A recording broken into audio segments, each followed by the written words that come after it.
cab, battery switch here. Once you flip that on, start the remote first. If you can start this first like this. But what it will say on it is error external stop, and this is an external stop, and this is an external stop, yeah? So these are two buttons. If you're over there looking and someone sees it, they can hit this to kill the engine and kill everything.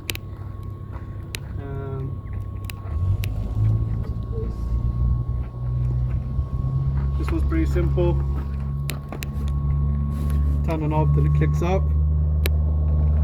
Press the middle button and you can hear it click from inside. You can hear the relay flip.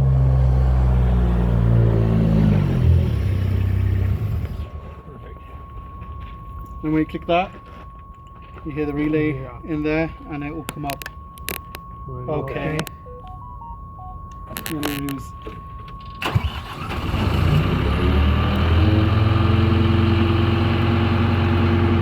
I don't know if the engine needs to be serviced. I don't know what's going to it. I don't know we haven't got that. Okay, that's probably why it's being a bit iffy with you guys. Because you have, on the cranes, you have, I think on this one you have two filters in each crane. High pressure and low pressure. If they get clogged, that's really a little bit why it's running funny. So right now, you have to wait a little bit before the RPM running starts working. Right now it's working.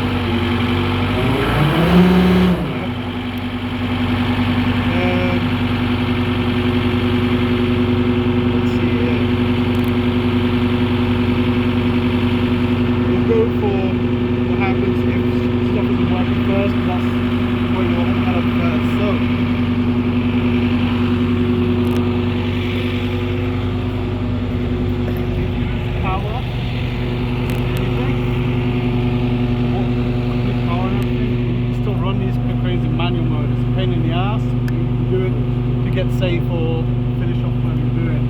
And this valve here, the valve, this is what gives power that opens up when it's released. Okay? So if I remove this, you'll get go silent. I can go completely silent, none of these work. Oh wow. Okay? And then all you do is push this down, get it, through, then it activates it. Just depresses the you just push it down and that gets all, yeah? On this model, on the overarm, you have a 180 sensor up there. You have one here. And you have one on the crane base in the middle. And you have one on the leg here. These are what works out the parameters for you guys, how far out you are, how far in you are, where the legs are, that all works that out. If they don't work or not calibrated, then that's when you have to go into emergency mode. And also in emergency mode, if you have no power, sometimes that can work to go because it bypasses all the safety and all the other stuff. On the legs,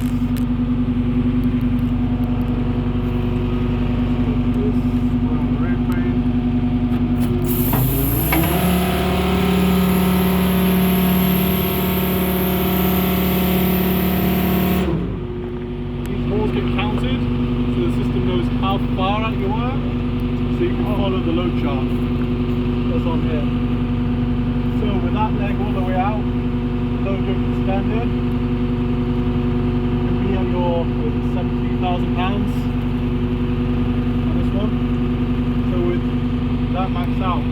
So is that 48,000 pounds? Is that total or per crane? So that will be your total. That's your total. Yeah. So the A part is out here with this max. The B part is with it just straight down. Okay. That's for both cranes together, right? Yeah. Yes. Okay. Also, so this sensor here is what this sensor is zeros. So when this sensor doesn't feel any metal, which is this hole, that's when it zeros the counts.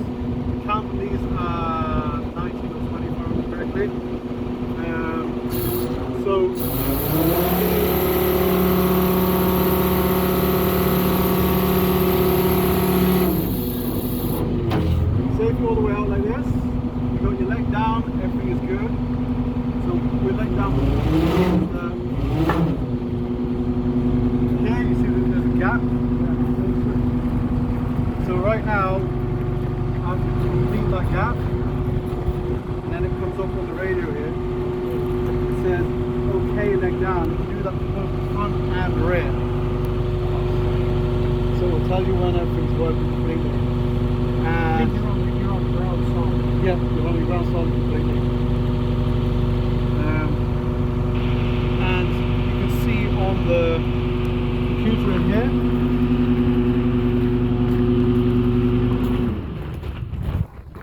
you see the leg count. This is one of the first things that, so because this is a radio control and you've got disturbance and stuff like that, see it. You'll have SR, FR. Those are the side support rear and support front. And as long as you have them on here, doesn't matter what they say. Oh, Okay. And then the same is for your extra legs, the ones on this side. You have ESR and EFR, and that's for your side supports. And you have to have all 4 symbols to be able to stack. Okay. And they're on a timer. So when you take them out and go down, when you're taking them out to the roundabout, when you go to go down, you go 1, 2, 3, and then that's on. So you won't be touching the ground most of the time, but then after that you can push them down and up. And I'll show that for stacking. That's a good thing to know because you'll see them in here. Also with count, did you guys get the blue books? Yes, I got them. They're in there. So in the blue books, you have the whole navigation tree for this. Okay. In the back. So what I do, if you go into menu, data log, and support position, you will see it's counted. This says count to the bottom there, 19. That's the number of holes. Yes, no holes is counted. That now the system knows it's all the way out. Okay. Same as if you go back one, you have one that's called low yoke position, which is the low yokes on the top. Front's going to be off because obviously that sensor's busted. Oh, right. But if you have everything close together, those numbers should be pretty much the same. So it could differ by a couple of numbers. If it starts differing a lot, then it's either calibration or a cable and you swap in. 99% of these machines is the cable that goes. Sensors very, very rarely go. I've changed 3 in my 6 years. Oh, yeah. This is actually the first time I've changed one of these screens as well. So most of it's all completely solid. There's not a lot going on. You guys though, you've got the heat, which affects cables and. Actually, it dries everything out here because it's so dry. Let's see here. That's all for that. You also have an error system here as well. So when you start the machine, the triangle, orange triangle to the right, if you press on that. So right now it says bypass brake C2, which is one of the errors, but that's because I've taken off that sensor module. And then you can flip through the errors. It says CV angle. That's because of that angle. And also all the codes are in the blue book as well. Oh, are they? Okay. Yeah. So you've got exactly code from 1 to 20 is the front crane. Codes 21 to 40 is the back crane. So you'll get the same type of number, but it will be just the numbers are different.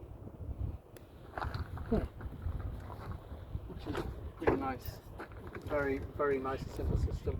Also, if you're doing anything with any of these machines, it's basic electronics plus minus signals, basic hydraulics and pneumatics.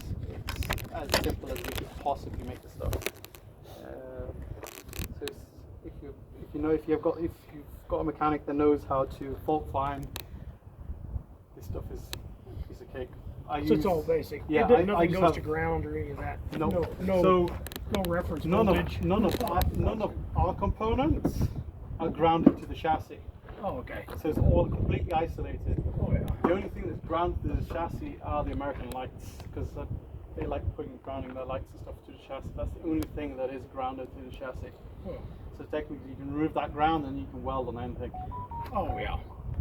which is really, really nice. What's we got on these? On the overarm, on the OC valve, two pressure sensors, plus or minus. So the weight indication on this and on this in there, it's pretty good, but it's technically only there for the system. You can use it, but I'm telling you now, it won't be 100% exactly accurate. Some of the units are, some of the units aren't, but it's more for the system to know exactly how much weight it's on average. Yeah, so you'll see in a hot day like this, if you leave it alone, you'll see that because of the pressure building up in the cylinders, what happen is you might get it won't lift, because it will tell you you've got too much pressure. So all you do then is you just go down and bottom out. So what I would do on these, if you go down on this one, just pull them down, and that empties the pressure in the cylinders. Oh, okay. So when you start up the machine and you go, oh no, there's some weight on there, then you just go under that. And that happens in pretty much all cranes in the heat with expanding oil in the cylinders. Right. Probably if you run it a long time, I guess as you're moving it. As you're moving it, you don't have a problem. The oil's hot, and you get rid of all the pressure when you go in and you create your own, and relieving the pressure when you're going up and down. But those are pretty much the only things I can think of. And if it says in the book that every 10 hours of runtime, you need to grease it as well. Okay. But what I say is, if you use it Monday to Friday or Monday to Saturday, last thing you do on a Saturday or last thing you do on a Friday is just grease it, and you'll be good. And just make sure when you grease it that you see the old grease come out, and you make sure the new grease comes out at the same time. And then these will run for a couple of decades. They're good, real good solid machines. Same with the engines. Make sure you just service them, because they're really good German engines. Because you've got a cooler. It's a cooler, Yeah. We haven't had any issues at all, most of them engines, so they've been really, really good. We've had them running right now in Texas for so many years. Military's using them as well down in, what's it called, the base down in, just outside of San Diego. They've got a base there in the desert. Oh. That base is running 2 hammers right now as well, so they're getting put through their paces. They're working real, real good. Also, if you want to be lifting, you want to try and be straight. If you're at an angle backwards, the container will come that way. Forward, the container will forward, and you'll miss your locks. Or you'll scrape into the legs, you'll scrape everything. So at the back here, you can adjust it. So right now it's an auto, flip it to manual. And then you can go up, as needed. The same thing is, if you're standing on standing forward, you can also lift the truck up, depending on what kind of truck you guys have. Dump the air here. Yeah. The truck. Is it good to keep them pretty level? Like, should we get one of, like one of those camper levels, the ones that stick on right there, to make sure it's all level, or does it have to be? Or? It doesn't have to be level. Okay. It just makes your life a hell of a lot easier lifting everything. It just makes it 10 times easier. Then you can just go up and lift them, put it on. Gotcha. That's the nice part of it. Let's see here, doors are facing backwards. Does that mean the hole is, here is the hole? The whole. Oh, you know what? I did get on the wrong side. Okay, no, that's okay. That's We okay. can So turn around. for that,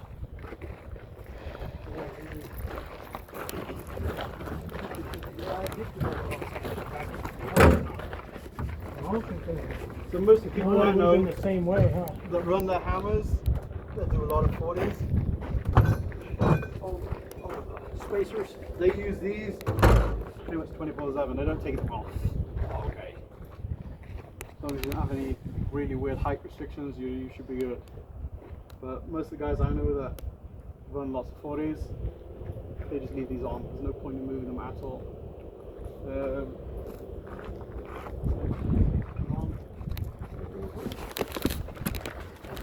thing with these gravestones, so don't damage them.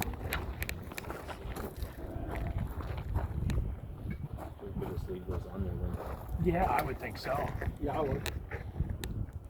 Because I don't know, that 6-inch way you measure, that's 9.6. Flip it this way, all the way out, and you can bend it. Because when you go to lift the container, depending on how you lift it, it will swing back.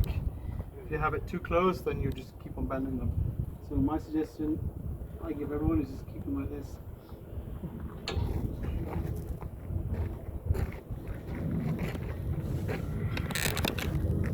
A lot of people try to use those for a guide for it to fall right into the pockets. Most likely. Let me see here. What is this one left one? You know, you'd have to measure it. I don't know. If we were going to go somewhere, you might have 6 to. inches, yeah. 6 inches. 9.6, I don't know how tall that is. Is there tape in there? Uh-huh. Yeah, it's in the top of the thing in the.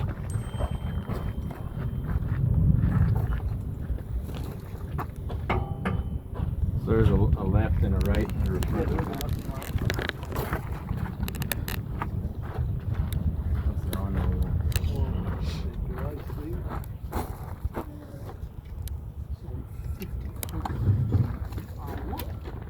on there. Six. You'd be right, legal. Yeah. Right, because at 54, that's 4.5 plus 9.5 is 14. 14, yeah. So you'd still be legal. Good. Right at the top, you're legal. So you could legal. All one backwards. I think my little blue container is a little IQ. We're gonna stop right where we do, like 14.1 or 14.2.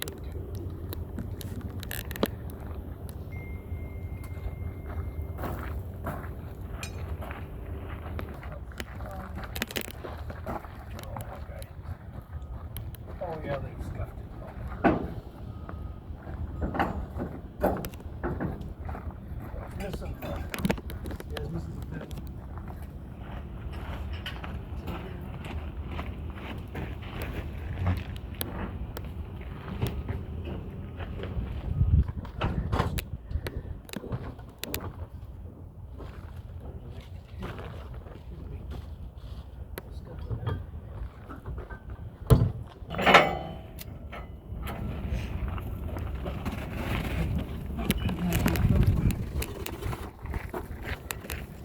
At the bottom. Oh, big one in there.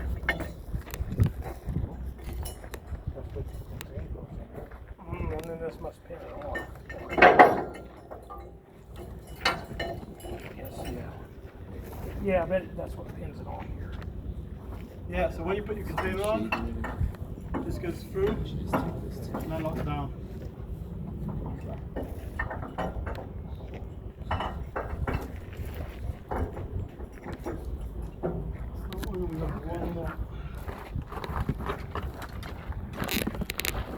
Lock it down. Yeah, it says here pretty much like that.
Pretty much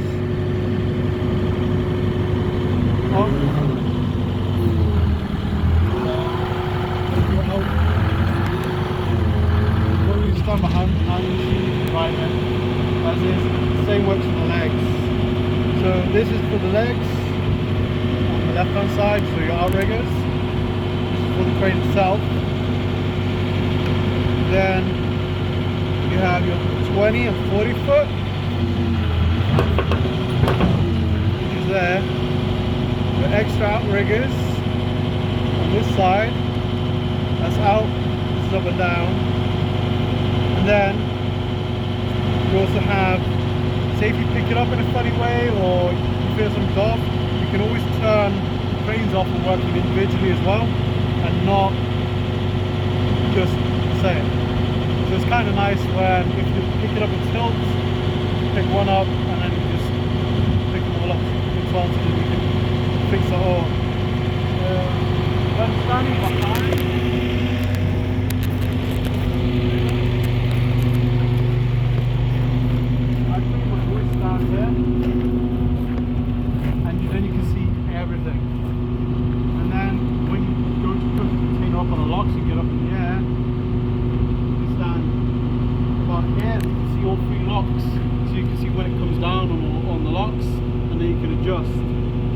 uneasy about that. You also have over here, up coming over. You start about here as well, and you can see all three locks, and when it comes down, you can adjust. And obviously just stand behind here just with the tilt this. Some people might think the cabin doing it, but if you check, mess something up, which hasn't happened while they have all the safety stuff on them. It's not a good idea. I know when it's raining it's kind of nice to do, but it's not worth it. I think all that stuff line up here and walk around and have that. Yeah. Put the gear down, bring the front leg down.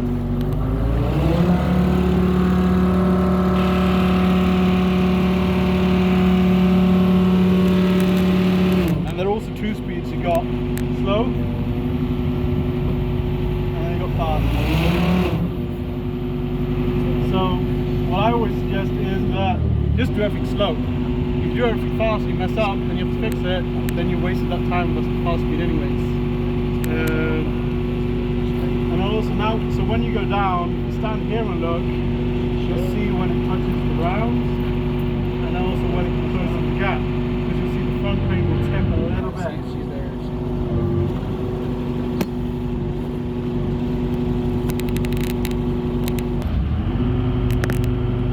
Because going down, trying to dial those, this button here is your RPM. The RPM goes up. So press that, then do your minus 1.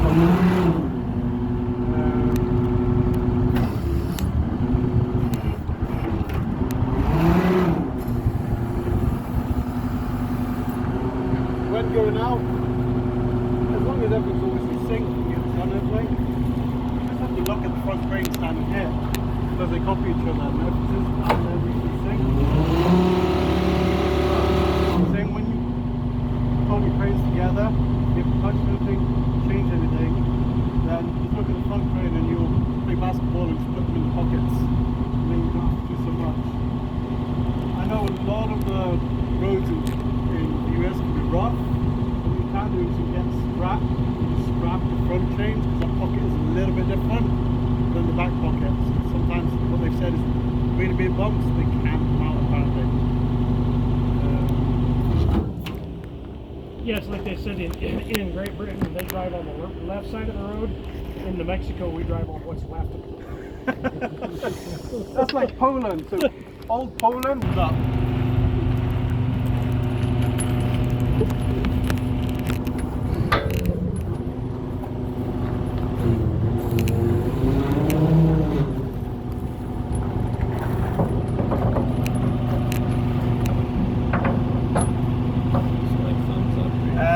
Also, say if for some reason you're two drivers or two people in one truck, if the other person does go to the front and does your change, just go and double check them. Not that you trust them, but the driver's the one that's liable if anything happens. So that's always very good to think about.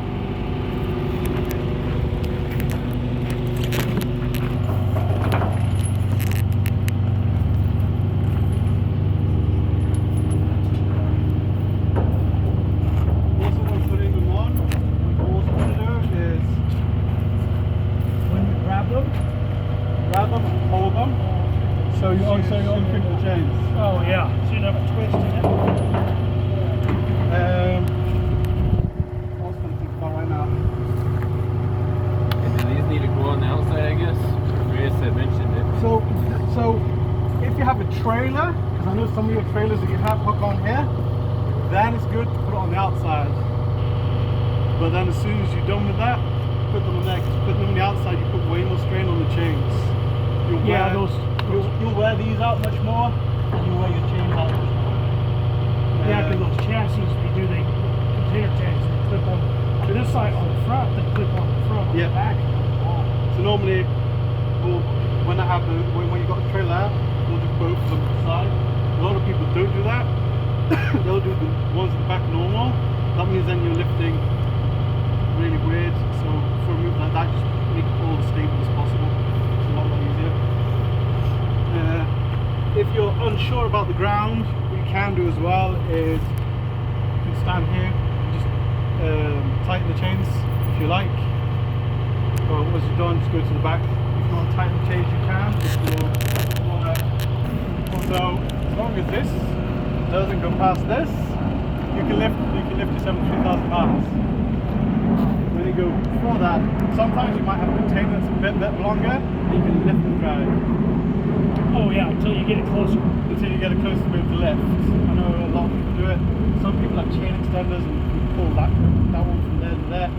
Not good for the cranes, but I know in the industry, you never got a choice. You got to do what you got to do. Just be safe about it.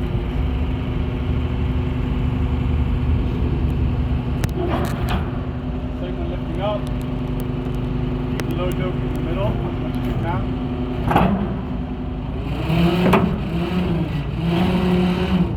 One of these dodgy containers. This one's tilting because the door's on the left hand side. It looks dodgy when you lift it. It's pretty freaky as well when you lift it. But